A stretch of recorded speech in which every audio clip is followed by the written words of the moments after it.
नमस्कार व्यूअर्स, और आप सब लोग कैसे हैं। आशा करती हूँ आप सब लोग अच्छे होंगे, स्वस्थ होंगे और मेरा शिव पुराण का पाठ अवश्य देखते होंगे। एक बार सही कर लूँ।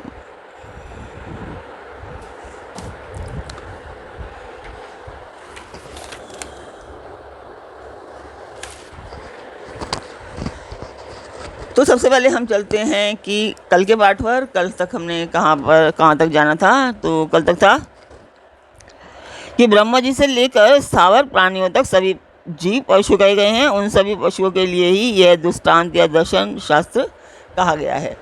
तो ये पाठ एक शुभ कार्य है। ये मैं बता दूं, जो नए दर्शक हैं, जो आज पहली बार देख रहे हैं, उनको बता रही हूँ मैं। तो उनसे कहना चाहती हूँ कि आप लोग सब्सक्राइब कीजिए, लाइक कीजिए और शेयर कीजिए, और अपने परिवार और मित्रगणों से भी सब्सक्राइब एंड शेयर करने के लिए अवश्य कहें। और मेरी तरफ से पर्सनली आप उनसे सब्सक्राइब एंड शेयर करवाएं। तो अब जिस मंदिर का मैं वर्णन कर रही हूँ उस मंदिर की मैं वीडियो डाल देती हूँ। आप लोग देखें और बताएं कि आपको शिव पुराण कैसा लग रहा है।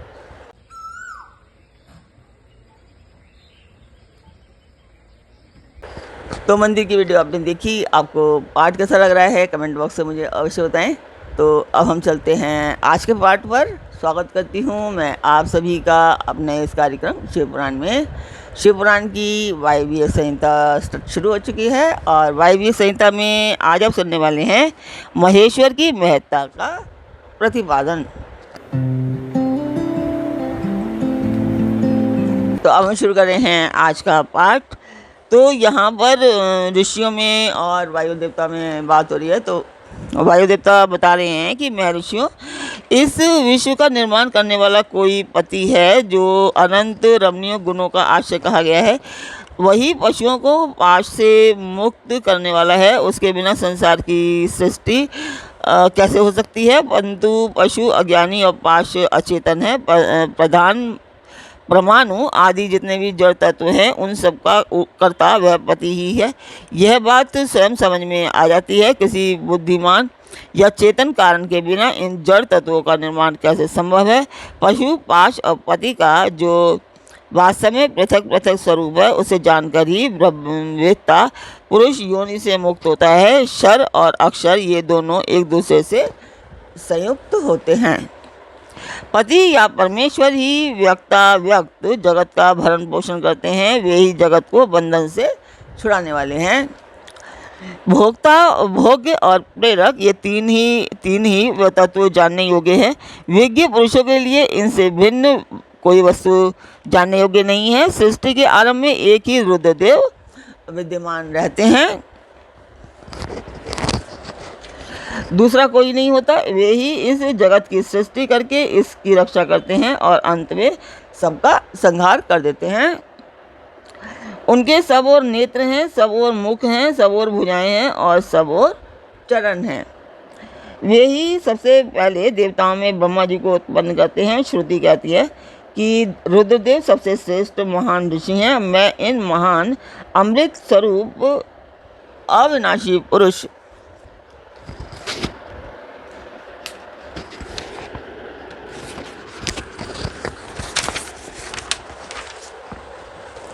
परमेश्वर को जानता हूँ। इनकी अंग कांति सूर्य के समान है। ये प्रभु अज्ञानांधकार से परे विराजमान हैं। इन परमात्मा से परे दूसरी कोई वस्तु नहीं है। इनसे अत्यंत सूक्ष्म, इनसे अधिक महान भी कुछ नहीं है। इनसे यह सारा जगत परिपूर्ण है। इनके सब और हाथ, पैर, नेत्र, मस्तक, मुख और कान हैं। ये लोक में सबको व्याप्त करके स्थित हैं। ये संपूर्ण इंद्रियों के विषयों को जानने वाले हैं, परंतु वास्तव में सब इंद्रियों से रहित भी है। सबके स्वामी, शासक, शरणदाता और सुहृदय हैं। ये नेत्र के बिना भी देखते हैं और कान के बिना भी सुनते हैं। ये सबको जानते हैं, किंतु इनको पूर्ण रूप से जानने वाला कोई नहीं है। इन्हें परम पुरुष कहते हैं। ये अणु से भी अत्यंत अणु और महान से भी परम महान है। ये अविनाशी महेश्वर इस जीव की हृदय गुफा में निवास करते हैं।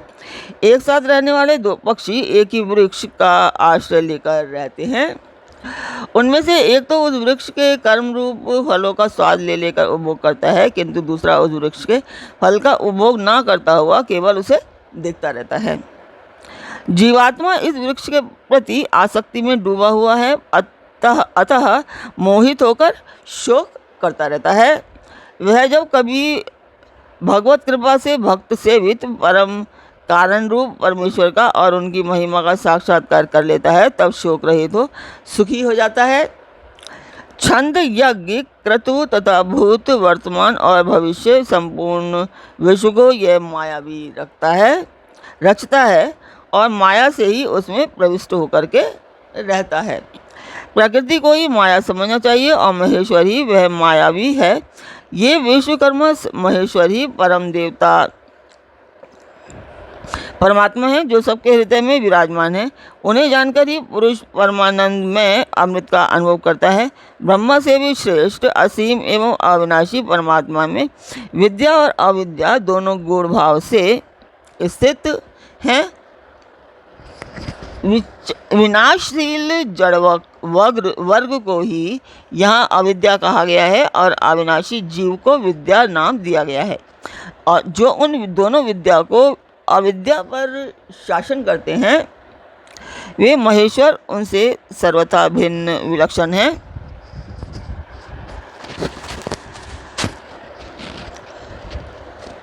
ये प्रतापी महेश्वर इस जगत में समष्टिभूत और इंद्रिय वर्ग रूप एक एक जाल को अनेक प्रकार से रचकर इसका विस्तार करते हैं और अंत में संहार करके सबको अनेक एक में परिणत कर देते हैं तथा पुनः सृष्टि काल में सबकी पूर्ववत रचना करके सब पर अधिपत्य करते हैं। जैसे सूर्य अकेला ही ऊपर नीचे तथा अगल बगल की दिशाओं को प्रकाशित करता हुआ स्वयं भी दीप्यमान होता है, उसी प्रकार ये भजनीय परमेश्वर अकेले ही समस्त कारण रूप पृथ्वी आदि तत्वों का नियमन करते हैं। श्रद्धा और भक्ति के भाव से प्राप्त होने योग्य आश्रय रहित कहे जाने वाले जगत की उत्पत्ति और संहार करने वाले कल्याण स्वरूप एवं 16 कलाओं की रचना कर उन महादेव को जो जानते हैं, वे शरीर के बंधन को सदा के लिए त्याग देते हैं, अर्थात जन्म मृत्यु के चक्कर से छूट जाते हैं।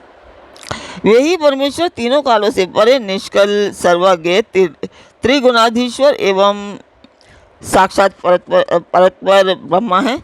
संपूर्ण विश्व उन्हीं का रूप है। वे सबकी उत्पत्ति के कारण होकर भी स्वयं अजन्मा है, स्तुति के योग्य है, प्रजाओं के पालक, देवताओं के भी देवता और संपूर्ण जगत के लिए पूजनीय है।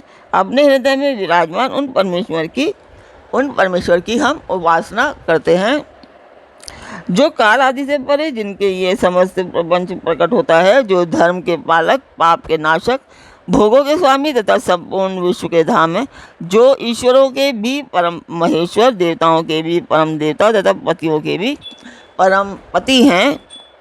उन भुवनेश्वरों के भी ईश्वर महादेव को हम सबसे परे जानते हैं।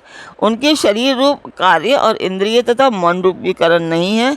उनके समान और उनसे अधिक भी इस जगत में कोई नहीं दिखाई देता।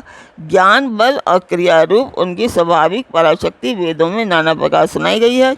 उन शक्तियों की इस संपूर्ण विश्व की रचना हुई है। वह ही एक संपूर्ण विश्व में समस्त भूतों के गुहा रूप से व्याप्त हैं। वही सब भूतों का अंतरात्मा और धर्माध्यक्ष कहलाता है। वह सब भूतों के अंदर बसा हुआ सबका दृष्टा, साक्षी, चेतन और निर्गुण है।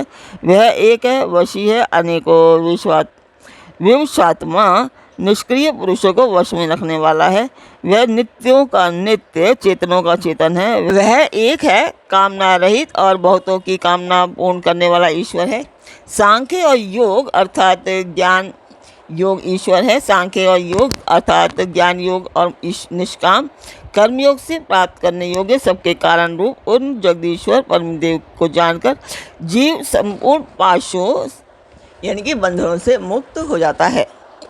वे संपूर्ण विश्व के दृष्टा, सर्वज्ञ, स्वयं ही अपने प्रकाट्य के हेतु ज्ञान स्वरूप, काल के भी दृष्टा, संपूर्ण दिव्य गुणों से संपन्न, प्रकृति और जीवात्मा के स्वामी, समस्त गुणों के शासक तथा संसार बंधन से छुड़ाने वाले हैं।